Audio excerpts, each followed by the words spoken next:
Hey everyone, welcome to Gen X March the Spot. This is a very impromptu video and one that is just obviously political and religious and everything else you're not supposed to talk about in polite society, at least not at family functions. But I just felt the need to talk about it because I've often wondered, how did I get where I am today?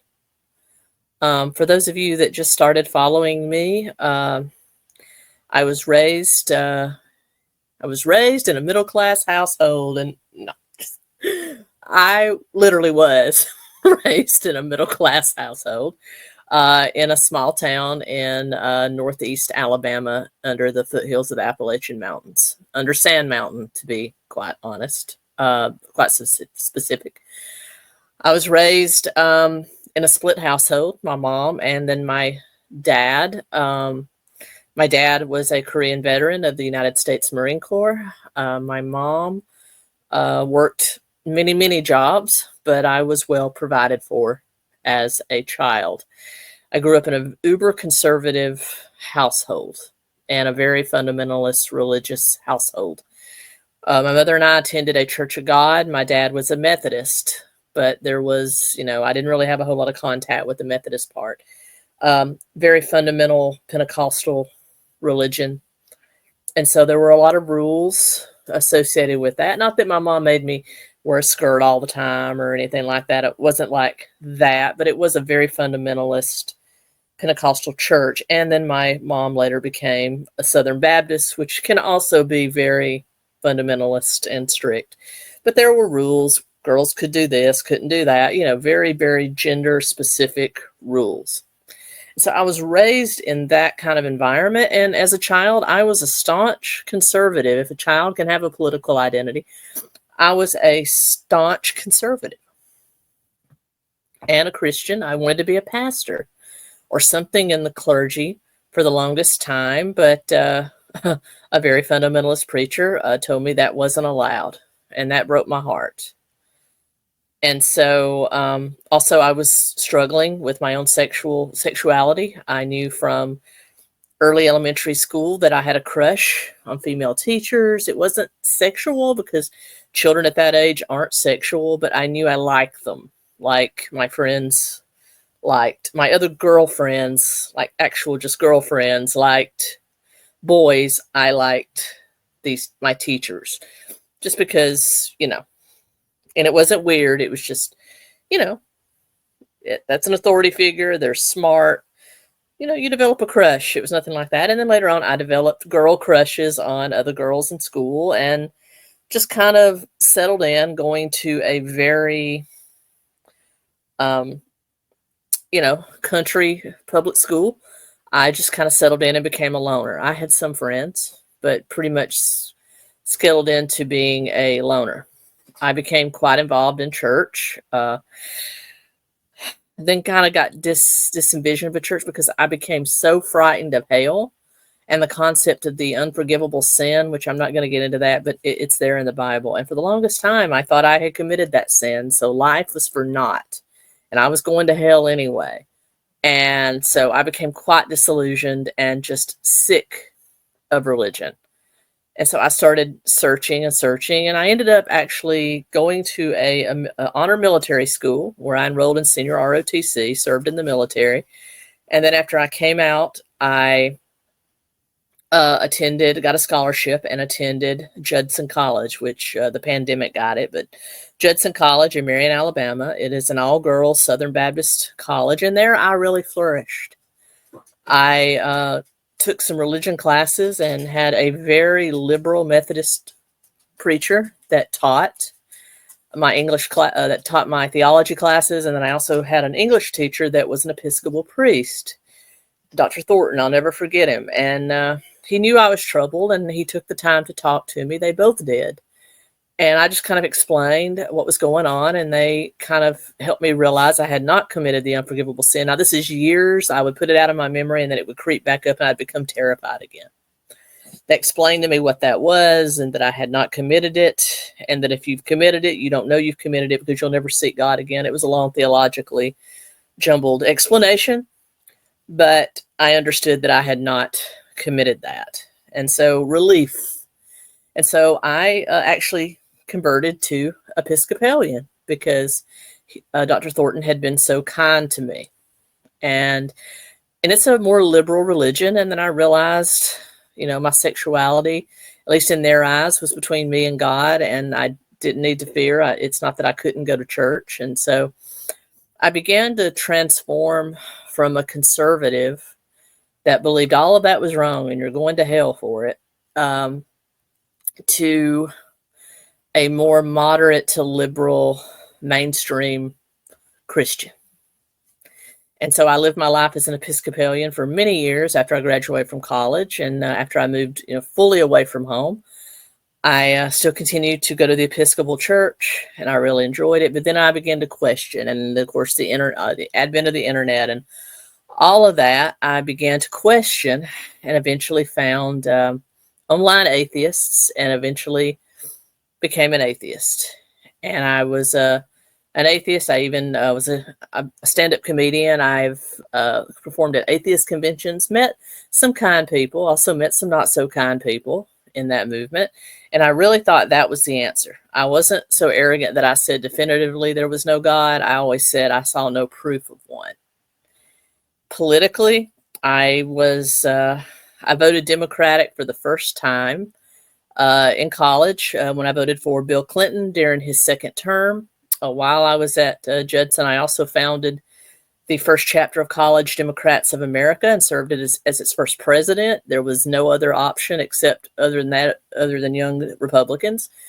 And I became a staunch member of the Democratic Party and voted pretty much Democratic most elections after that. There were a few times I'd vote split ticket, but pretty much, was that 90s, early 2000s liberal Democrat that we all know. And I guess we're called classical liberals now.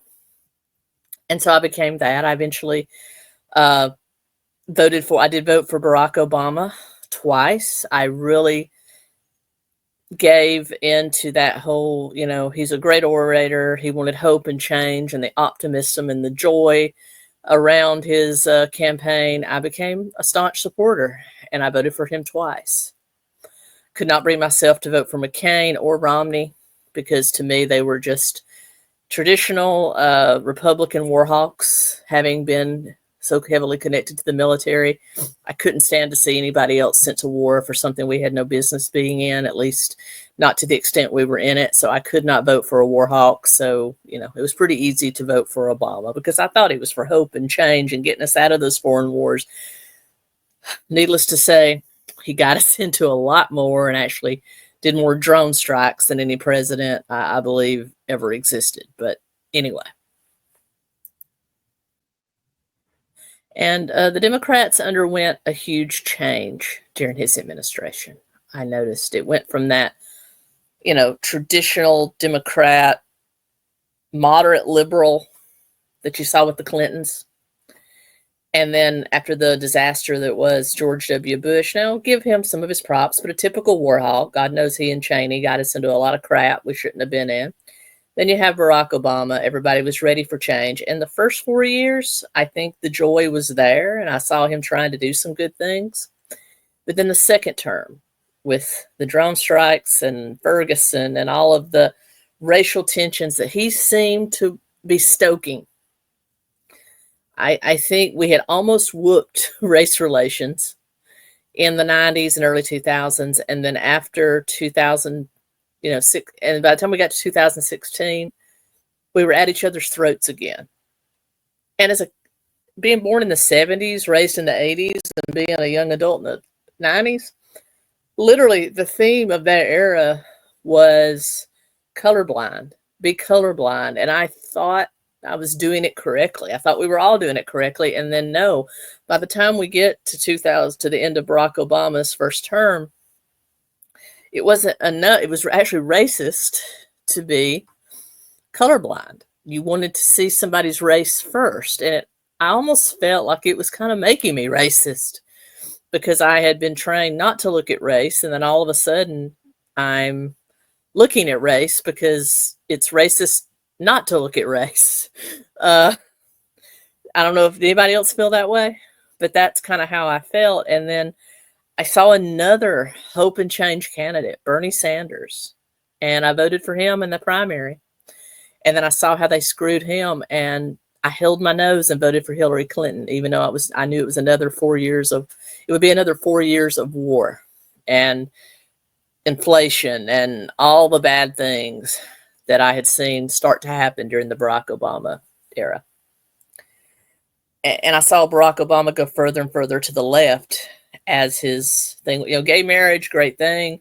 You know, I'm glad I had equal rights. I would have preferred it to be voted on by the states or the legislature. You know, I don't like the idea of the Supreme Court making law, but, you know, it benefited me, so I'm grateful.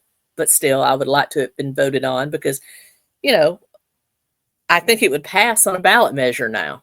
And I think you pissed a lot of people off when the Supreme Court made that decision and forced it on people instead of letting people do it in a democratic process. And I know we're a republic, but we are a democratic form of government, even though we are a republic.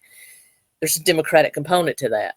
I really think you would have not have had so much outrage. And if you had not co-opted the term marriage, I think if you had just called it a domestic partnership or civil union or something, would have been better, because marriage had traditionally been a religious ceremony. Now, you can argue with me if you want, but that's the way I see it. Now, and then, of course, November 2016, Trump shocked the world and became elected. I was petrified because I believed all the media lies about him. And I was scared. My now wife and I even moved up our wedding date because we were afraid he would make it illegal for us to get married. So we got married a year early. Is that not crazy that I let media fear get to me that much? But anyway, but by the end of his first term, I saw the positive changes. I saw I had more money in my pocket, that he had not thrown me an account, that gay marriage was still the law of the land. I liked him. As crass as he could be, I liked Donald J. Trump. You know, I don't like everything he says. I think he can be a little divisive. I think he can be a little crass, but I liked him. And I liked what he was trying to do for the country. I could see what he was trying to do. And then I saw all the 2 times they tried to impeach him. And then even after he lost the election, I don't want to get into bad to the, I'm going to say that Biden won. I have my own reservations, but I see how Donald Trump was treated even after he was out of office. All the lawfare cases, things that would never have been prosecuted if it wasn't Trump. It's pretty obvious. And the way the J6ers were treated, you know.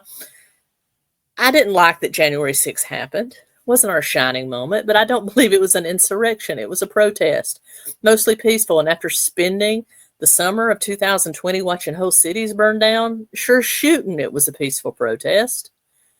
And they took it to the government, the very people you should take it to, that we're told in our Constitution to take it to. You don't take it to private citizens and private property, which is what happened, you know, after the George Floyd incident. They took it to private citizens who could do nothing about it. They ruined lives. People were killed. The only person killed January 6th was Ashley Babbitt, one of the protesters. You know, may she rest in peace. And I believe the federal government, the Democratic Party, egged some of that on, along with neocon rhinos that might as well be Democrats. You know, they're all part of one uniparty. So I survived all through the Biden administration. I saw what was going on. I saw the inflation, how, you know, me, I work, I have clients, I'm self-employed. I do pretty well, but I saw it was even getting hard for me to make ends meet. And I know that there's people out there that were in a lot worse trouble than me. And it was almost as if they were doing things to make it worse. And then I saw what they were doing to Trump. I'm like, this is third world country crap. And so officially in 2020, I became a registered, I unregistered as a Democrat and became an independent. And then later on, after a lot of the lawfare stuff, I registered as a Republican. And that's where I stand right now. As for my religious, all of this, my good friend Brian Trippett, who runs the Front Porch Conservative here on YouTube, we co-host a weekly show together. I never thought I'd be hosting a show with somebody that deemed themselves as conservative. But here I am. And I have found, as the left went further left with the identity politics, like all of the gender fluid stuff, I don't get that. I have many great good friends that are transsexual. That's what we called them before it became transgender. I love them, and they feel the same way I do about things, that a lot of this they, them stuff and men going into women's restrooms and women's sports is bananas. I can't get behind that. I can't get behind the fact I'm supposed to notice your race first, or your sexuality first, or your gender. No, you're just a person to me. I can't get behind that, and I won't get behind that. And I met some really wonderful people that were Christians, and they had a huge effect on me. Among them, Brian Trippett, Carrie Smith from Deprogrammed, Mike Harlow, and Michelle from Force of Light Entertainment, and my own family who was praying for me. I eventually found my way back to God, because it's like as I turned back toward the light, I saw evil as it was coming out, and I saw the plague of abortions, how people were treated during COVID, just things that you would normally see in a third world country. It made me sick. And as a result, I found my way back to what I call the light, and God was there. And I've never felt happier about that decision. I'm at peace, a peace I never found when I was an atheist. Now, if you're an atheist, I'm not trying to proselytize to you. You know, everybody has their own path. So live and be free. That's why this is America. And so now that Trump's been reelected, I find myself reflecting back. How did I get here? It was a wild ride. I'll tell you, I don't know if I'll ever go back to being a Democrat, but I wonder where the Democrat Party goes from here, because I think now that 2016 and 2024, the country has resoundingly refused far leftism, wokeism, whatever you want to call it. They've refused, socialism and communism. They've embraced populism and doing things, a mixture of things that are best for the common person. And I think they've rejected a lot of what Obama tried to set in motion. And so I think he's officially gone as leader of that party. I think you're going to see a new generation of Democrats rise up.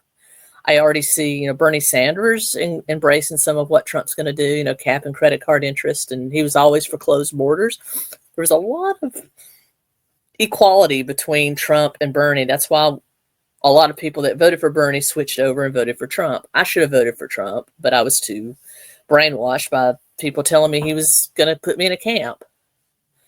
And so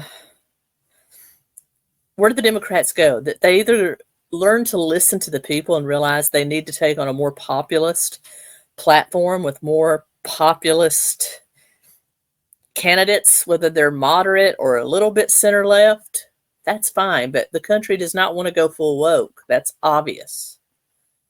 So they need to dial it back and come back to the center if they want to revive their party. Otherwise, their party's going to crumble. It's going to be replaced by a new party. So I hope they listen to some of their younger people coming up, the ones that have heads about them. I even see AOC, maybe she took the pronouns out of her Twitter. That's a start. I see Anna and Chink over on the Young Turks talking a little more gracefully about the MAGA movement. So I think a lot of people are turning. Jimmy Dore, I'm not going to say any of them are full MAGA, but Jimmy Dore has certainly moderated his stance on what Trump's trying to do. So I think maybe the cooler heads are going to prevail if Trump does a good job. And I think the Democratic Party might reinvent itself. Does that mean I'll vote for them again? Probably not, unless they really show me something. I mean, I still tend to vote for the person, not the party. I can't say I would have voted for Republican if it hadn't been Trump. But anyway, that's how I got here. And I'm sure there's a lot of interesting stories out there. So let me know what your journey was and where do you stand. And would you ever vote for a Democrat again? And where do you think the Democratic Party will go from here? Just curious. Just a last stream of consciousness I thought I would share with you. But anyway, I'll see you soon with another video. And until next time, Gen X marks the spot.